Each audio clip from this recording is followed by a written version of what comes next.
So another week, another episode of The Acolyte, and I honestly can't believe there's only one more. I know I said that last week when there's only 2 left, but even with what we got in this and some of the reveals, it still feels like there's a bit of a lack of content here, and so much needs to be wrapped up in the final week. Obvious warning for spoilers for The Acolyte, so if you haven't seen the latest episode, probably don't watch this, unless you enjoy being spoiled. Honestly, a little disappointed this week we didn't get to see Chimere, and yes, that is his name. I've been saying Quimere for many weeks now because it's spelled with a Q, but apparently it's pronounced Chimere, so apologies to everyone I offended because of that. But it was disappointing not to see him in this week's episode. This week was a flashback, the second of the series, and I'm assuming the last, considering the final episode needs to take place in the current day of the show. But we finally saw the events of that one night on Brendok transpire, and what happened from the Jedi's perspective. How all of the witches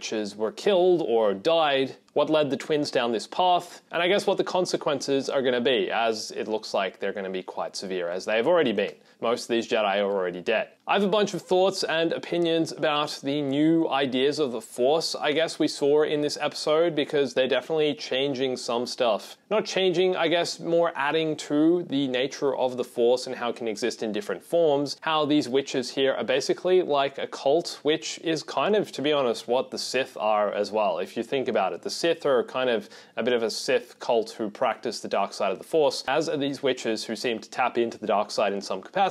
You could also argue that the Jedi are a cult. They're just the biggest of all the cults. They're just one big old cult, kidnapping children and convincing them to become Force-wielding maniacs. Also, you may have noticed by this point, I am not indeed home. I am in LA, for reasons I am unfortunately not able to tell you yet, but I can tell you soon and will be telling you on my main channel, so go watch me there, and potentially soon I'll reveal why I'm in LA again. I'm probably also going to share some stuff on my Instagram about being in LA and some of the reasons I'm here, so go watch my Instagram as well. That'd be cool. First up, let's talk a bit about the idea of the Vergence in the Force. This is something that has been explored previously in Star Wars. It's not a new concept. You might remember the Mortis arc of the Clone Wars, or even just Luke's vision of Darth Vader in The Empire Strikes Back on Dagobah. Basically, a Vergence is a high concentration of the Force in one specific location. It is unusual and a bit of an anomaly in the Star Wars galaxy, but apparently is also just a natural happening in the galaxy, a way the Force manifests itself, whether that be around a planet, an object, a person, a cave. And so the idea I'm getting from this episode of The Acolyte, and the way they're explaining this, is that a Vergence was created on this planet,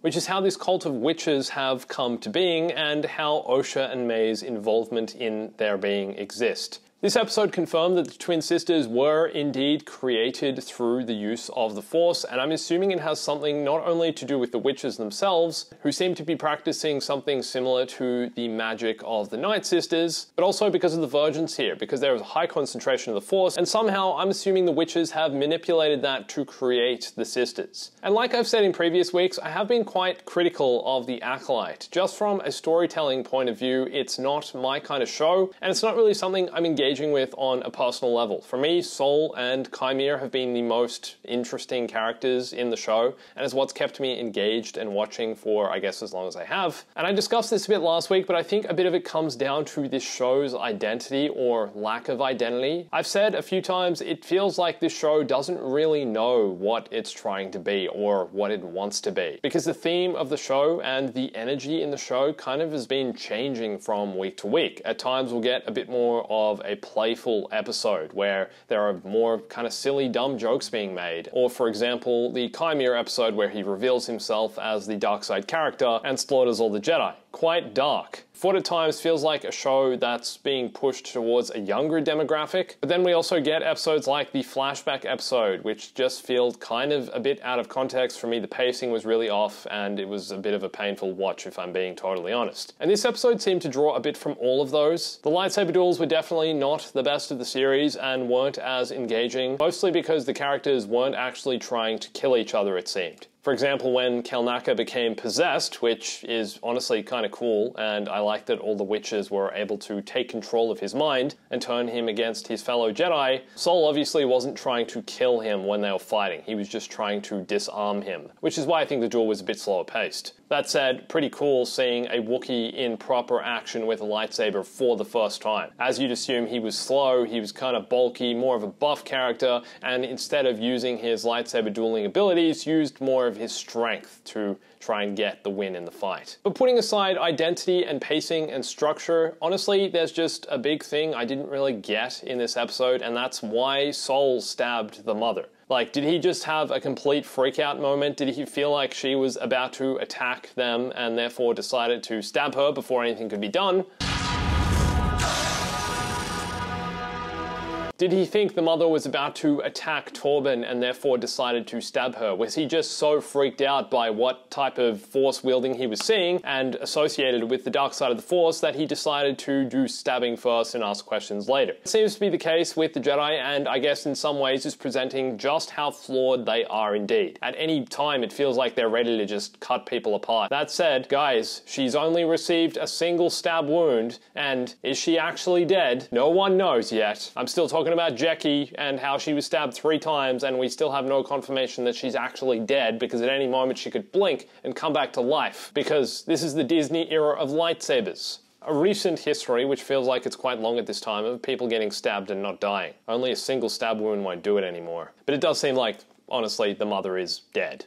So Sol clearly just completely freaked out here and decided to put one through her chest. So Mother Anasea is likely probably not coming back. Notice how I say probably though, like there's possibly still a chance. There really is. Who knows? There are a few other moments here that just seemed a bit brash and a bit kind of, I don't want to say weak writing, but just, I don't know, a bit out of place. Let's go with that. For example, Torben being suddenly so emotional and jumping on the speeder bike and racing off because he just wants to leave this planet, and that practically starting a chain of events which leads to the death of all of the witches. It's interesting seeing how emotional the Jedi are being. Pretty much all of them, apart from Kelnaka in this episode, had some form of losing control of their emotions. Sol obviously wanting to train Osha and making that decision, even though the council had denied it. Do not alter this little girl's destiny because you have formed an emotional attachment to her. That is not what's happening here. Torben, of course, racing off and complaining about being stuck on this planet and just wanting to return home.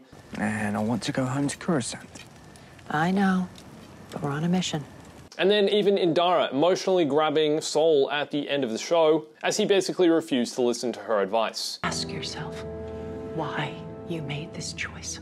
I thought it was really interesting that all of the witches died pretty much as soon as Indara got them out of Kelnaka's head. Like they were completely immersed in that side of the Force, and somehow it released all their energy because their being was, I guess, in Kelnaka at that time, and therefore they were killed. Pretty heavy stuff. Also, the manipulation and control of Torben was kind of trippy. I really love this kind of stuff in movies and TV shows and stories and games. And seeing Torben become completely possessed and out of his mind, it's kind of creepy. And clearly there is some sense of the dark side being used here. I mean, to be fair, the Dathomirian Night Sisters do, I guess, delve into some middle ground of the light and dark side. It's kind of their own version of the Force. And with these witches wielding what they call the thread, there's definitely some of that going on here. Yes, they may have good intentions at the end of the day and are just trying to stick to themselves and aren't planning galactic domination as the Sith are, and they seemingly mean no harm to other species or the Jedi themselves, but there's definitely some dark magic going on here. There's definitely a bit of a grey area or a darkness. Not to say the Jedi don't have a grey area as well. And the thing is, if Mother Anasea was indeed going to let Osha go with the Jedi, then why did she even bother putting up a fight at the end here? Why did she kind of come in a bit argumentative and harsh? I feel like she could have dealt with this situation a bit smoother and a bit calmer, and perhaps could have avoided death. And I know the Jedi kind of came in there with their lightsabers and were like, we're taking the kids, but I think the whole thing just felt a bit too tense. Like she was also just a bit too confrontational, and that's what led to the violence. Agree or disagree? You're welcome to disagree with me, by the way, just so you all know. But also, what about Sol holding up both Osha and May using the Force, holding up both sides of this bridge, as if he's desperately trying to maintain the power and have enough force ability to do so. I feel like there were other options here for Sol, and why did he just not lift Osha and May, who would have been a lot lighter than the bridges themselves and them standing on the bridge? Couldn't he individually lift them and have enough force ability to lift them both at the same time and save them both? Obviously, we haven't seen how May survives the fall. Clearly, she just, I don't know, grabs a ledge or something like that. Or it has something to do with ceremony and how she has basically been, I don't know, enlightened, resurrected. Perhaps she is resurrected in some way. But guys, still so much to solve. Still so many things that we have no real answers for yet. Like, how does Chimera come into the picture? How does he meet May? As far as we've seen the final episode, I'm assuming, as far as we can assume, is going to be Sol and May arriving on the unknown planet where Chimera and Osha are, and then I'm assuming the other Jedi, including Vanastra, show up and there's some kind of confrontation that leads to more death. That's what I'm getting from the end of the series. That's kind of my theory as to how this is going to end. This episode definitely wasn't my favorite from the season. It was definitely better than the last flashback episode. And maybe if they changed the structure of this show, it could have turned out a little differently. Maybe instead of having some of these flashback sequences, we could have instead seen this at the start of the series and made it more chronological. But then would we be any differently invested in May and Osha's story?